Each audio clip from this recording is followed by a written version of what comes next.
That's what happened to Josh Allen on. Maybe that's why I got this blue. This is kind of the Bills blue. Right? I like it, man. By the way, I'm digging. Prototype PFT swag. Not thrilled with the logo. Not the logo that I prefer, but maybe it's the logo you prefer. Let me know what you think of it, and we may be making these available. But this fell into the closest and the cleanest because the prototype showed up yesterday. I opened the box, and it was sitting on the table. It's like, well, all right, let's grab it, let's wear it, and off we go. So off the Bills go with Josh Allen. Now, it's a 6-year deal.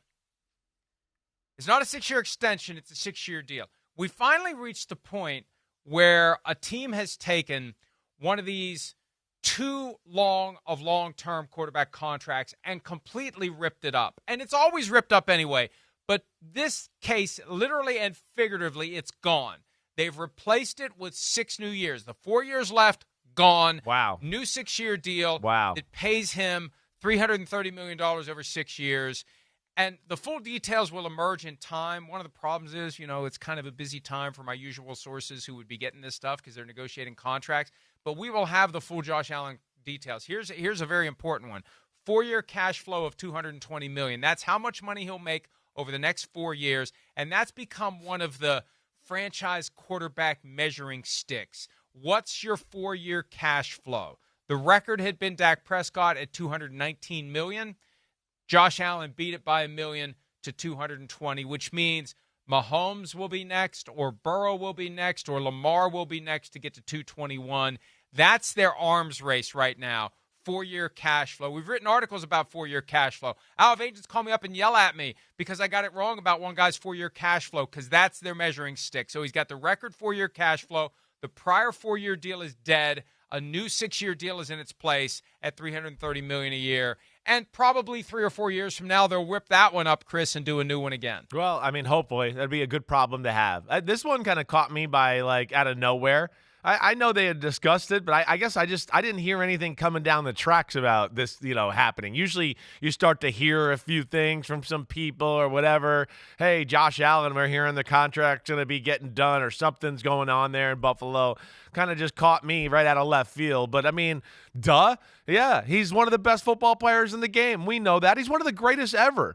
That's what's awesome about what we're watching right now. We're watching the four on Mount Rushmore, Burrow, Lamar, Mahomes, and Josh Allen, that they're all-time greats. And I know that they need the Super Bowl and they need other things. Where's Lamar fit on that? Where's Lamar fit on that mountain? I think Lamar has a spot on that mountain too, right? I said Lamar, didn't I? I said Lamar, Burrow, sorry. Allen, and Mahomes. No doubt about it. Oh, yeah, you're right. Those, all right. Those four are right. by themselves in a class of their own. And yeah, Josh Allen, of course, is one of the most unbelievable talents I've ever seen.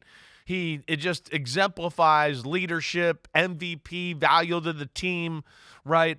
Going above and beyond, does everything for them. So good for them, good for Buffalo getting it done. What eye-popping numbers. And damn, I mean, yeah, you're right. If they don't restructure it, you look at it and where he's at in his career, you go 6 years, $330 million. I mean, he'll see every penny of that. No doubt about it by, the ability of his game still and the fact that he stays healthy even though he plays an aggressive style of football. And the $55 million from signing is the most in the NFL. Dak Prescott's $60 million is new money. He's not getting $60 million. His is $53, I think. Right. From signing. Josh Allen is the highest paid player in NFL history if we only look at the value of the contract, which is what we should look at anyway. New money doesn't matter. New money is a fiction, and in Allen's case, frankly, it's going to be an aberration because they completely flushed a grossly below market contract, completely flushed it and replaced it with something that pays him $55 million per year. Highest paid player in the NFL right now is Josh Allen until the next quarterback deal gets done for one of your Mount Rushmore guys. Those are the only guys who should beat it. And Dak Prescott's not one of your Mount Rushmore guys, nor should he be, all due respect. But he's worked the levers of leverage to get there. I don't think he's going to have another bite at the apple anytime soon. It's going to be Burrow or Mahomes or Lamar that will beat the Josh Allen $55 million from signing. And frankly, Lamar's contract's $52.5 from signing. If we're going to go apples to apples, Lamar got a great contract because he was a free agent at the time, restricted by the franchise tag, but he had no old money. It was a new money deal, 5 years, $52.5 million. So we'll see where it goes from here. But Mahomes is always watching. He's always watching these negotiations. He watched Burrow, and he got an adjustment after Burrow. Now his nemesis, who can't vanquish him in the playoffs, has gotten more.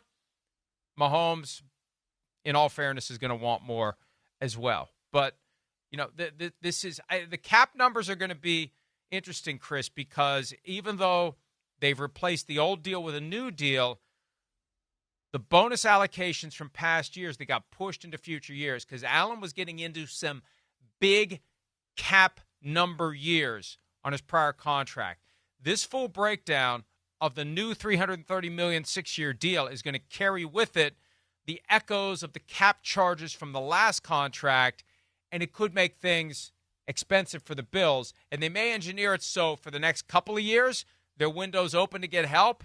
But those numbers at some point, and we're seeing it with Deshaun Watson, we're seeing it with Derek Carr, we're seeing it with Josh Allen, we're going to see it with Patrick Mahomes, we're going to see it with Joe Burrow, you see it with all great quarterbacks. You get to a point where you got a pile of cap dollars that are hitting late in the contract, and they're creating problems. That's going to happen with the Bills at some point, but that's one of the taxes. That's one of the costs of having a franchise quarterback. That's right. You take your lumps. You take your lumps. Why you got a guy like this? Because he's special, and a guy like this basically opens the window for you to be in the Super Bowl conversation for 10 or 12 years. So that's why you do it. And that cachet that you build up and the fact that you build up a following and everything around it, and you get a generations of kids now that are going to follow that team because of that quarterback, you're going to get paid off in the end because they're going to follow you as they get older, and they're going to be a fan of that team forever because, that was the team with Josh Allen when I was growing up. So, that's why you make the investment. The interesting thing with the football aspect of the Buffalo Bills is just going to be, hey, yeah, they got this done. They know that's out of the way. Now, what are they going to do with the rest of the football team to get over the hump? I know they signed Gregory Rousseau. They got rid of Von Miller, who was the highest paid player on their defense, right? But yet, of course, didn't have that production. So there's some other moves that are going to happen here with Buffalo because I think you and I both agree they're really good. Their team's set up to be competitive, but I still don't think it's got another piece or two that it needs to become one of the best teams in the AFC or compete with the teams like the Philadelphia Eagles, who we know are super talented. Yeah, and look, Josh Allen's not going anywhere. The challenge is, can they make the moves around him? Can the players around him step up? They got to pay James Cook now. Right. He's eligible for another contract. They got to take care of him. What else are they doing? Receiver? Well, we watched the playoff game. I mean, right? I mean, you watched the playoff game. I mean, again, I don't mean to be a jerk. I'm not being disrespectful, but the Ravens and Bills play each other 10 times. I think the Ravens are going to win 9 of them. That was the one they won right there. That was it. Because the Ravens tried to do too much. Lamar wanted it so bad, he was just a little over-aggressive. But at no point during that game did that defense ever stop Baltimore. They did whatever they wanted all game long. And on the other side, we just felt like it was like, can Josh get it done? 3rd and 4. Oh, he got it done. Oh, 3rd and 8. Can he get it done? Oh, he got it done. Right? And that they're not in the class of those teams, and that's where they need to improve that roster. I think between the contract and the MVP, I think we're going to see – I don't know that it's possible to see a higher level of Josh Allen. I think we're going to see a different postseason swagger from him than we've seen in the past. We got a long way to go until the 2025 postseason. There's a lot of football to be played. Injuries will happen. We know that.